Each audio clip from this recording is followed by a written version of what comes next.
Di ba, Abra, sabi mo, hindi magkasundo si Mercy at yung tatay niya? Mas matimbang ang dugo sa tubig. Imposibleng ilaglag ni Mercy ang sarili niyang ama. Pag naging sagabal si Mercy, ituturing natin siyang kaaway. Ang pagkataong tinatago-tago.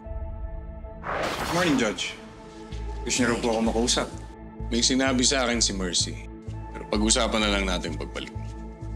I got you. Paano kung magsumbong si Mercy kay Judge? Kaya di nayari tayong lahat. Pareho tayo nang naisip ito. Kaya nasa alanganin yung lagay natin.